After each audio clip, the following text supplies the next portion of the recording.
திமுக ஆளுங்கட்சியா இருக்கும், எதிர்கட்சியா இருக்கும். ஆனா எந்த இடத்துலயும் மாநில உரிமையோ மொழி உரிமையோ விட்டு கொடுக்காத ஒரு கட்சி. ஆனா அதிமுக எல்லாருடைய உரிமைகளையும் அடமான வச்ச கட்சி அதிமுக.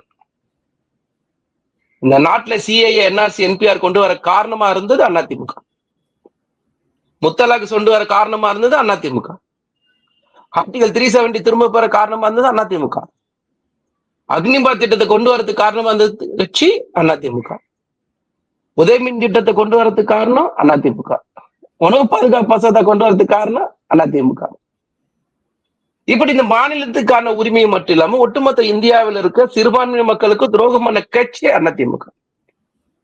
வெளிப்படையா சொல்றாங்க, வெளியில நான் கூட்டணி தர்மத்துக்காக ஆதரிச்சேன்றாங்க. நாங்க என்ன கேட்கிறோம்னா, கூட்டணி தர்மத்துக்காக எல்லா கட்சியும் உங்களை மாதிரி நடந்துக்குச்சா? திமுகவும் இதே நீங்க சொல்லுவாங்க, நீங்க கூட்டணி வைக்கலையா அப்படிங்க. இப்ப நாங்க கூட்டணி வைக்கிற காலகட்டங்கள்ல பொது சிவில் சட்டம் பேசப்பட்டதா? ராமர் கோயில் பத்தி பேசப்பட்டதா? ஆர்டிகல் 370 திரும்ப பெறப்பட்டதா? எங்க கூட்டணியில காமன் மினிமம் ப்ரோக்ராம்னு ஒண்ணு இருந்தது, குறைந்தபட்ச செயல் திட்டம். இந்த குறைந்தபட்ச செயல் திட்டத்துல நீங்க இன்னைக்கு என்ன வச்சிருக்கீங்க உங்களால சொல்ல முடியுமா?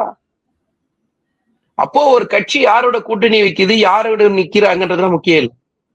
இந்த மாநிலத்துக்கான உரிமையை யார் காப்பாத்துவா?